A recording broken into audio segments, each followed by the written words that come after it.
Nah, demikian pula Ramadan. Ujung ayat Al-Baqarah 183 itu ditutup dengan kalimat la'allakum tattaqun. La'allakum dari kata la'alla dan kum itu harfu taraji dalam ilmu nahwu. Harfu taraji itu adalah huruf yang menunjukkan harapan untuk mendapatkan sesuatu, tapi tidak mungkin bisa dicapai kecuali dengan kesungguhan, menunjukkan keseriusan.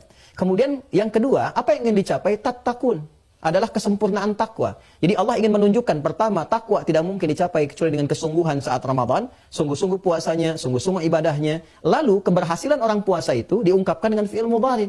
Present saat Ramadannya, continuous berlangsung setelah Ramadan, future sampai kapanpun. Jadi tattaqun menggunakan bentuk fi'il mudhari memberikan kesan bahwa orang yang berhasil Ramadan itu bukan saat Ramadannya saja terlihat rajin salat, rajin infak, tapi pasca Ramadan dia bisa meneruskan kebiasaan itu. Sekarang pertanyaannya bagaimana cara menjaga itu semua? Ada dua cara setidaknya yang diajarkan lewat Al-Quran dan hadis-hadis Nabi SAW. Yang pertama adalah dengan cara selalu mengingat kematian.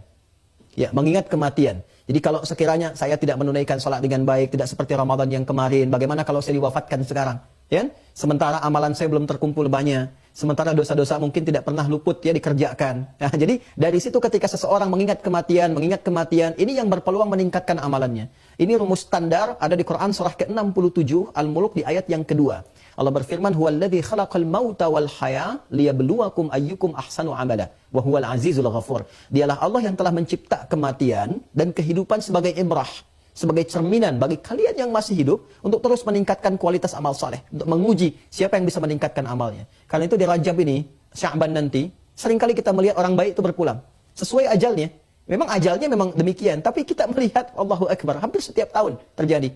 Kenapa? Seakan-akan Allah ingin memberikan kesan ibrah kepada kita. Ini orang baik pulang ini sesuai ajalnya. Mereka nggak dapat Ramadan karena mungkin amalan sudah banyak, mendahului kita, dosa-dosa sedikit, tertutup dengan amal kita siapa?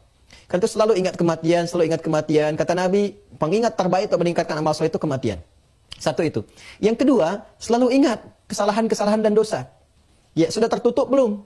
Kalau kita tertinggal lagi, merasa aman dengan amalan kita, sementara kita tidak bebas dari dosa.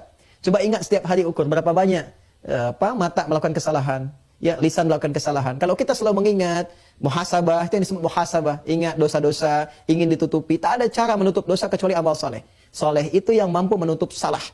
Ya, ada seorang ulama, alim, dia tuh kalau memohon kepada Allah, tapi ini tak harus ditiru ya, karena ini memang unik. Kadang ada beberapa orang yang unik gitu ya. Dia selalu meminta sakit. Kalau sepekan tuh dia sehat tak sakit, dia menangis. Ya, saat menangis tuh kawannya bingung, "Syekh, kenapa Anda menangis?" Ya, kata Syekh ini, bukankah orang sakit tuh kalau sakit kata Nabi diampuni dosanya? Karena dia banyak istighfar. Aku takut sepekan ini aku nggak sakit, dosa aku tak terampuni. Anda bisa bayangkan, ya. Ada seorang alim, ulama besar, dia lewat dengan muridnya pada satu tempat, tiba-tiba pingsan. Padahal Syekh ini dikenal dengan seseorang yang kuat, fisiknya tangguh, biasa berkelana, tapi ini pingsan. Lalu tiba-tiba terbangun, saat sadar ditanya, "Syekh, kenapa engkau bisa pingsan tadi?" Ya, aku teringat saat lewat tempat tadi itu, aku teringat dulu aku pernah berbuat salah di situ. Karena aku merenungi dosa aku gitu. Ya Allah, sampaikan lagi ke sini untuk aku istighfari. Ya Anda bisa bayangkan bagaimana seorang ulama itu salah. Ya, salah ulama itu dibandingkan dengan kita, seperti apa batasan salahnya. Itu masih mengingat kesalahan sampai bisa pingsan. Dan itu meningkatkan kualitas untuk taqarrub kepada Allah, untuk mendekat, untuk taubat, meningkatkan amal saleh. Jadi kita jaga ya, ibadah puasa kita itu pertama tadi dengan merasakan bagaimana kalau diwafatkan sementara kualitas amalan belum baik. Yang kedua mengingat kesalahan-kesalahan, Allah sudah gugurkan di Ramadan, masa sekarang berbuat salah lagi, nggak ada yang bisa menutup itu semua kecuali kita melestarikan amal soleh yang telah kita lakukan. Jadi dzikrul maut wal muhasabah. Kedua ini adalah cara yang paling efektif untuk menjaga aura Ramadan sehingga sampai 11 bulan bisa stabil ditunaikan.